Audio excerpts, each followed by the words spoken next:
That's all. Very good point. Shri Asaduddin Owaisi. बहुत बहुत शुक्रिया सर।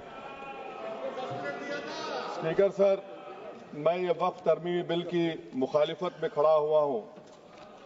किसी एक शायर ने बड़ा अच्छा कहा था, जब भी ज़मीर और ज़र्फ का सौदा हो दोस्तों, जब भी ज़मीर और ज़र्फ का सौदा हो दोस्तों, कायम रहो हुसैन के इनकार की तरह। सर, ये वक्फ तरमीमी बिल भारत के गयूर मुसलमानों के ईमान पर, इबादत पर एक हमला है। नरेंद्र मोदी की हुकूमत ने इस मुल्क की सबसे बड़ी अक़लियत के खिलाफ एक ऐलान जंग कर दिया, और ये जंग ना सिर्फ मेरे जिस्म पर है, बल्कि मेरी आज़ादी पर, मेरी समाजी और माशी मार्जिनलाइजेशन पर है, मेरी शहरियत पर है, मेरे मदरसे, मस्जिदों, खानखाहों और दरगाहों को निशाना बनाया जा रहा है। और ये हुकूमत सच्चाई को नहीं बयान कर रही है कि ये तरमीमी बिल से मुसलमानों का तहफ़्फ़ुज़, तरक्की और गुर्बत का खात्मा होगा। ये सरासर झूठ है। सर, अगर आप आइन के आर्टिकल 14 को देखेंगे तो उसमें लिखा हुआ है इक्वल प्रोटेक्शन। अब आप देख लीजिए सर कि हिंदू, सिख और जैन को और बौद्ध को उनके एंडोमेंट में तहफ़्फ़ुज़ मिलेगा, क्योंकि उनका एंडोमेंट बाय यूजर बरकरार है और उनका एडमिनिस्ट्रेशन उनके हाथ में होगा कि गैर हिंदू या गैर उनके मजहब का आदमी दान भी दे सकता है उनके लिए, और एंडोमेंट बोर्ड का तहफ़्फ़ुज़ भी मिलेगा, क्योंकि उसके ऊपर ओवरराइडिंग क्लॉज अप्लाई नहीं होगा, लिमिटेशन का कानून उस पर अप्लाई नहीं होगा।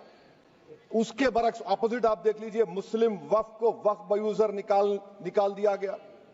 एक मुस्लिम वक्फ की जायदाद पर कब्जा होगा, लिमिटेशन लगेगा तो जो एनक्रोचर है, जो खाबिज है, वो रातों रात मालिक बन जाएगा और एक गैर मुस्लिम वक्फ बोर्ड को एडमिनिस्टर करेगा। ये आर्टिकल 14 के इक्वल प्रोटेक्शन का वायलेशन। अब आर्टिकल 14 में सर इक्वालिटी बिफोर लॉ भी है, और उसका कैसा वायलेशन हो रहा है कि कोई आर्बिट्ररी स्टेप नहीं ले सकता और कोई भी ऑफिशियल किसी भी तरीके से गलत आर्बिट्ररी फैसला नहीं लगा। यहां पर आप एक डेजिग्नेटेड ऑफिसर को रखकर वो फैसला लेगा कि ये जायदाद वक्फ की है, गवर्नमेंट की है। क्या ये प्रिंसिपल्स ऑफ नेचुरलिटी के खिलाफ नहीं है जिसका तकर्रुर एग्जीक्यूटिव करती है? ये हमारे theory of separation of powers, Bharat के आइन का बेसिक स्ट्रक्चर का हिस्सा है। क्या इसका वायलेशन नहीं है? सर, आर्टिकल 25 का वायलेशन कैसे है कि आप मुसलमानों से वक्फ बाय यूजर छीन रहे हैं और फिर आप कर्ब कर रहे हैं वक्फ वाल औलाद को, मगर वहीं पर दूसरे धर्म के मानने वालों को उनके मजहब पर चलने की पूरी इजाजत है। लफ्ज जो आर्टिकल 25 में इस्तेमाल हुआ सर, वो इक्वली एंटाइटल्ड, यहां पर मुसलमानों के इक्वल एंटाइटल्ड नहीं हो रहा।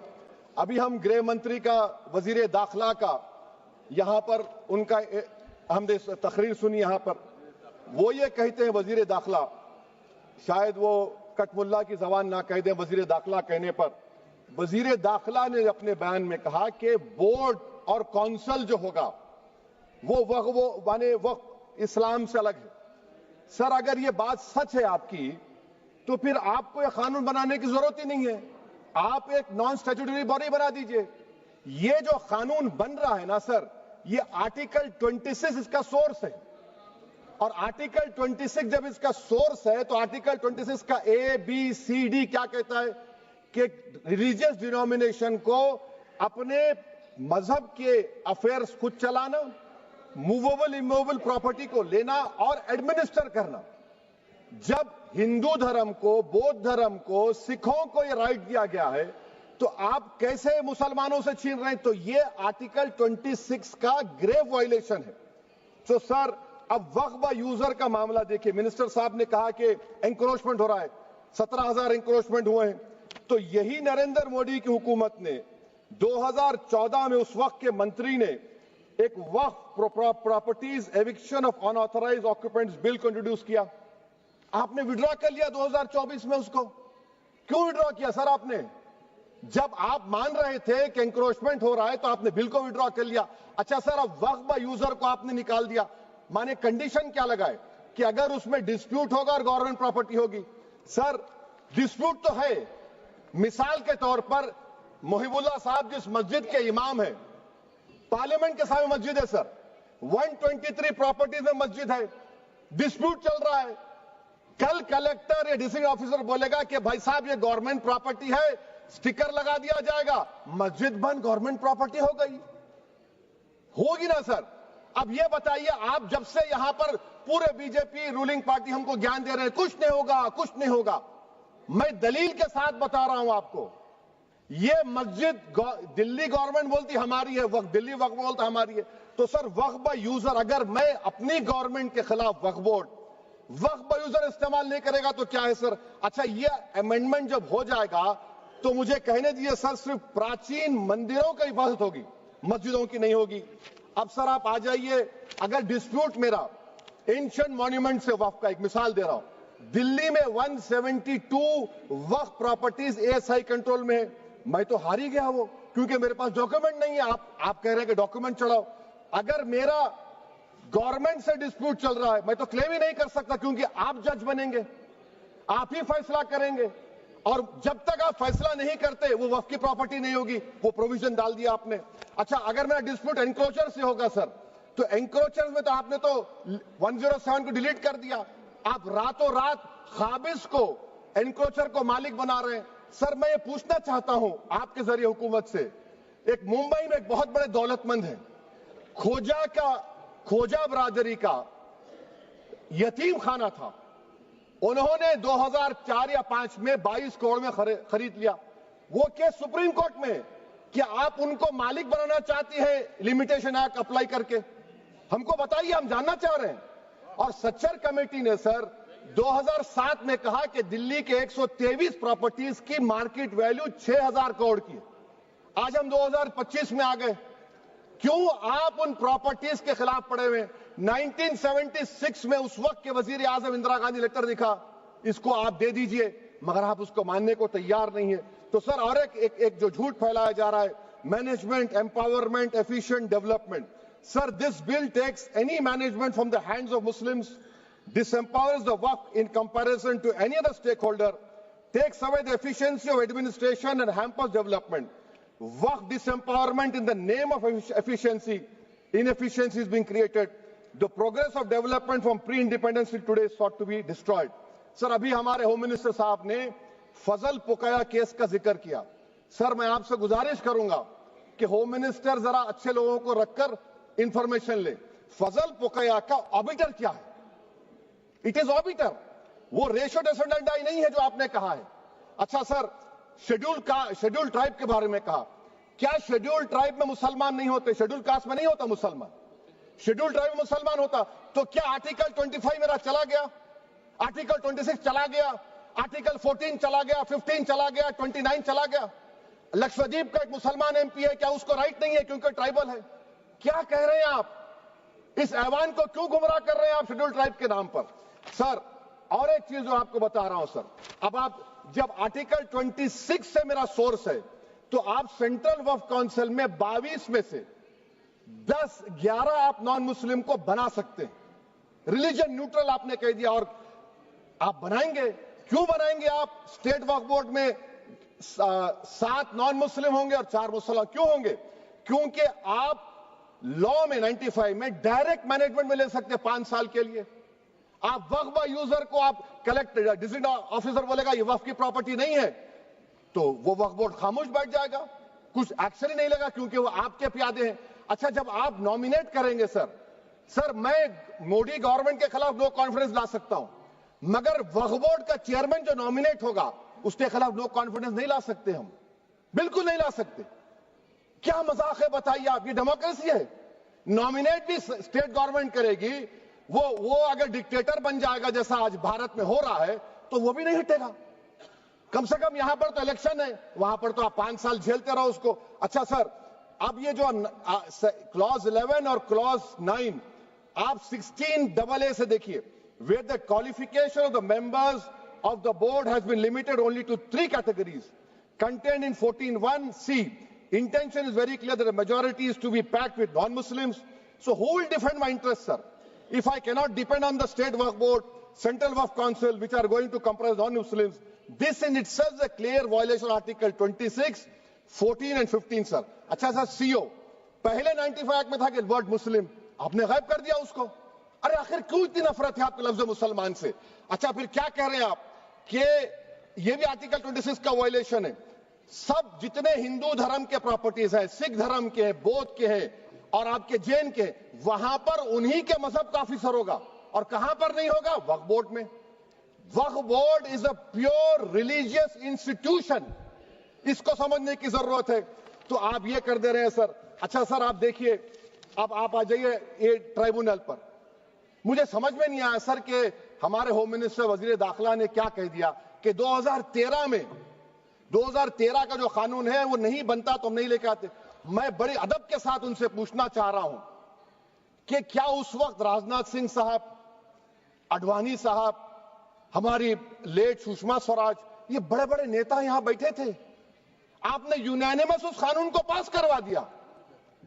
कीर्ति आजाद थे उस वक्त, अब यहां बैठे हैं वो टीएमसी में। तो क्या आप गलत थे या वो गलत थे? हमको बता दीजिए, आप बता दीजिए। क्योंकि अगर आडवाणी आपके लिए बहुत बड़ा नेता है, मेरे लिए नहीं हो सकते, आपके लिए आपने पद्मश्री दिया उनको। मोहतरमा सुषमा स्वराज की जबरदस्त तकारीर का मैं कायल हूं, वो बैठकर उस 2013 को यूनानिमस पास कर दिए। मुझे कंफ्यूजन है कि क्या अमित शाह, नरेंद्र मोदी बड़े हैं या आडवाणी बड़े हैं? आपके लिए आप तय कर लीजिए। अच्छा सर, आपके tribunal sir, railway Clements tribunal, NGT tribunal, income tax, वैसे 14-15 ट्राइब्यूनल है। हिंदू एंडोमेंट का ट्राइब्यूनल, सबका अपील नहीं होती, रिव्यू होता है। गृह मंत्री सरकार कह रही है कि नहीं रोक दिए, रोक लगा। कैसे रोक लगाते हैं? रिव्यू और अपील में तो फर्क होता है ना सर। आप ही कह रहे हैं कि पूरे कोर्ट्स में बैकलॉग है और आप अपील कर रहे हैं। अच्छा सर, रिटायर्ड डिस्ट्रिक्ट जज 95 में सिटिंग डिस्ट्रिक्ट जज था, जो एडमिनिस्ट्रेटिव कंट्रोल था सीजीआई साहब, उसको निकाल दिए। अच्छा सर, अब आप अभी हमारे मंत्री साहब ने कहा trust, sir Shri Sai Baba trust 2004, वो ये कहता है जो ऑफिसर उसमें काम करता उसको साई बाबा का डिवोटी होने चाहिए और उसको डिक्लेरेशन लिख के देना पड़ेगा। यहां पर हो रहा तो यहां पर क्यों नहीं हो रहा? अच्छा सर, आप फिर देख लीजिए, ये आपका हो गया सर। हां, अब अमित शाह साहब ने सेक्शन 2A के बारे में कहा और उन्होंने इस बात का इकरार कर लिया कि दाऊदी बोहरा के लिए यह बनाया गया है। मगर मैं आपके जरिए से गवर्नमेंट से पूछना चाह रहा हूं, आपने तो उस प्रोवाइजो में दाऊदी बोहरा का नाम ही नहीं लिखा। आपने उनको भी थैंक यू कर दिया, उनका नाम क्यों नहीं लिखा आपने? और सर, और गवर्नमेंट क्या कर रही है? आप मुस्लिम समाज में जो बेकार किस्म के लोग हैं उनको एक रास्ता बना रहे हैं, एग्जिट दिखा रहे हैं कि तुम्हें वक्त से बचना है तो तुम्हें ट्रस्ट बना लो। ये क्या कर रहे हैं सर आप? कम से कम उन दाऊदी बोहरा को आप दे देते। अच्छा sir, clause 3V section 36 clause 18 देख लीजिए। Oral appointment has sought to be discontinued even though it is recognized practice in Islam. Muslim personal law is recognized oral waqf and 1937 Shariat Application Act. Sir आप clause 39 पर आ जाइए। 5 साल के लिए मुसलमान। मैं किरण रिजिजू से पूछना चाहता हूं, सर दाढ़ी रखे तो मुसलमान प्रैक्टिसिंग है या क्लीन शेव आपकी तरह है? तो बताइए हमको, प्रैक्टिसिंग क्या होगा? अच्छा, किसी को पकड़ के मॉब लिंच कर दिया और बोले कि JSR का नारा लगाया, और वो JSR का नारा लगाया तो क्या मुसलमान रहेगा? नहीं रहेगा। या फिर देश के प्रधानमंत्री ने कहा था कपड़े देखकर पहचानो, तो क्या कपड़े देखकर आप कह देंगे? अच्छा, अगर कोई क्रिश्चियन हिंदू धर्म कबूल करता है तो क्या वो मंदिर को नहीं दे सकता प्रॉपर्टी? फिर भारत के संविधान में आर्टिकल 300 क्यों है सर? राइट टू इक्वालिटी क्यों है? फ्रीडम ऑफ रिलीजन क्यों है? 5 साल कहां से लाएंगे? अच्छा सर, और एक चीज सर, और एक चीज मैं आपको बोल के खत्म कर दूंगा सर। इस बिल में वक्फ औलाद का सर, इसमें आप देखिए clause 432, the creation of waqf al-awlad shall not result in denial of inherent rights to heirs, including women heirs or the waqif or any other right of person. Sir, ये article 25 का violation है, शरीयत application act 37 का violation, article 300A का violation है। अच्छा, हिंदू धर्म में सेल्फ एक्वायर्ड प्रॉपर्टी को एक हिंदू, अब उसके फर्ज के 2 बच्चे हैं, वो एक को अपनी पूरी दौलत दे सकता है, कोई रोक टोक नहीं। वो कहेगा नहीं मैं घर के बच्चों को नहीं दूंगा, मोहल्ले के गरीब को दे दूंगा, वो भी कोई रोक टोक नहीं है। वहां पर आपको बच्चों की फिक्र नहीं है।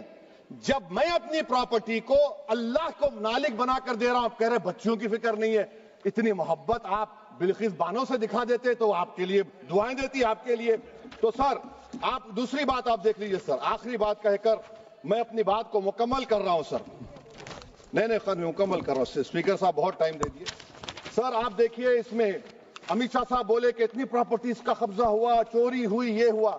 सर क्लास 2652A सेक्शन, अगर कोई प्रॉपर्टी बेचता है 2 साल की सजा थी, आपने क्या कर दिया, उसको 6 महीने कर दिया। नॉन बेलेबल था, आपने बेलेबल कर दिया। सेक्शन 40 की बात करते हैं। सेक्शन 40 में सर हमको जो ज्वाइंट वर्किंग कमेटी का जो नोट्स दिए, उसमें मिनिस्ट्री ऑफ माइनॉरिटी अफेयर्स ने कहा कि 30 साल में 515 केसेस सेक्शन 40 के और सिर्फ 8 लोग कोर्ट को गए। वक्फ यूजर का कानून तेलंगाना आंध्रा में है, सेक्शन 40 का कानून तमिलनाडु 63 है, आंध्र प्रदेश में 43 है।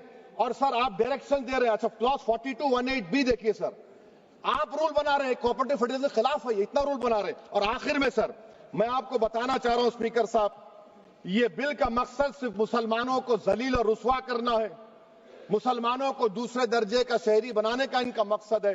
सर अगर आप हिस्ट्री को पढ़ेंगे तो महात्मा गांधी उस वक्त के व्हाइट अफ्रीका में सफेद फार्म अफ्रीका के कानून को महात्मा गांधी ने कहा था कि ये मेरा कॉन्शियंस इसको मानता नहीं, मैं इस कानून को कबूल नहीं करता हूं। तो महात्मा गांधी ने क्या किया, उन्होंने उस कानून को फाड़ दिया। तो मैं गांधी की तरह इस कानून को फाड़ता हूं। ये अनकॉन्स्टिट्यूशनल है सर। इस देश में झगड़े पैदा करने का काम बीजेपी करना चाहती है मस्जिद और मंदिर के नाम पर, इसीलिए मैं इसका कंडेम करता हूं। और मैं आपसे गुजारिश करता हूं कि मैंने अपने 10 अमेंडमेंट दी है, आप इसको कबूल करिए सर, मुझे बोलने का मौका दीजिए और उस पर डिवीजन का मैं डिमांड भी करूंगा। Thank you sir.